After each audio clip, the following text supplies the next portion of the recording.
3 దశాబ్దాల పాటు ఓటమి ఎరగని రికార్డులతో కోల్ ఇండియాకే సవాల్ విసిన సింగరేణి ఇప్పుడు ఒక్కసారిగా కుప్పకూలిందా? బీఆర్ఎస్ హయాంలో వెలుగులు విరజిమ్మిన సింగరేణి అస్తవ్యస్తంగా ఎందుకు మారింది?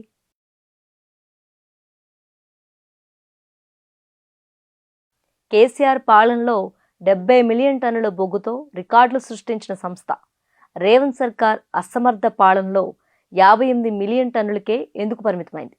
ఇది ప్రణాళిక లోపమా లేక కావాలని చేస్తున్న కుట్ర? సింగరేణి పతనం వెనుకున్న అసలు నిజాలేంటి?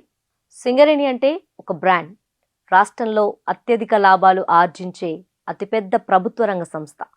గత 10 ఏళ్లలో కేసీఆర్ నాయకత్వంలో ఎప్పుడూ వెనక్కి తిరిగి చూడని సింగరేణి 2023-24 ఆర్థిక సంవత్సరంలో 70.02 మిలియన్ టన్నుల బొగ్గును వెలికి తీసి రికార్డ్ క్రియేట్ చేసింది. కార్మికులకు లాభాల్లో వాటా ఇవ్వడమే కాదు, సంస్థను లాభాల బాటలో నడిపించిన తెలంగాణ ఖజానాకు వెన్నుదన్నుగా నిలిచింది. కానీ ఇప్పుడు సీన్ మొత్తం రివర్స్ అయింది.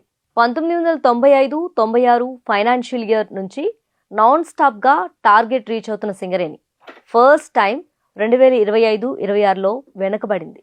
76 మిలియన్ టన్నుల టార్గెట్ పెట్టుకొని కేసీఆర్ హయాంలో వచ్చిన రికార్డ్ని బీట్ చేద్దామనుకున్నారు.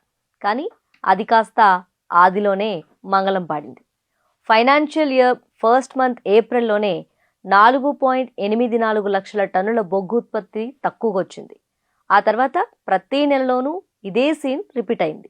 దీంతో టార్గెట్ను 72 మిలియన్ టన్నులకి, ఆ తర్వాత 60 మిలియన్ టన్నులకు తగ్గించారు. 2 సార్లు సవరించిన ఏడాది ఉత్పత్తి 58 మిలియన్ టన్నులకే పరిమితమైంది.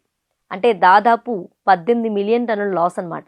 ఒరిస్సాలోని నైని బ్లాక్ నుంచి 4 మిలియన్ టన్నులు రావాల్సింది పోయి రవాణా టెండర్ల వివాదంతో 1 కిలో బొగ్గు కూడా రాలేదు.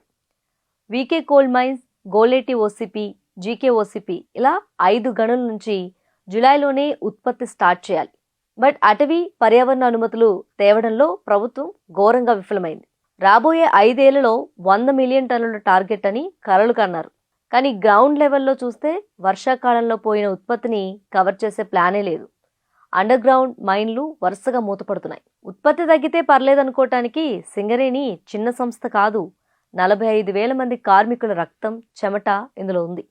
ఉత్పత్తి తగ్గటం వల్ల ఏడాది సింగరేణికి అసలు లాభాలు వస్తాయా లేక నష్టాలు ఊబిలోకి వెళ్తుందా అన్నది ఇప్పుడు పెద్ద క్వశ్చన్.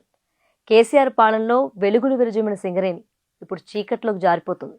ప్రభుత్వం ఇప్పటికైనా మేల్కోకపోతే తెలంగాణ ఆర్థిక వ్యవస్థకు గుండెకాయ లాంటి ఈ సంస్థ కుప్పకూలడం ఖాయం.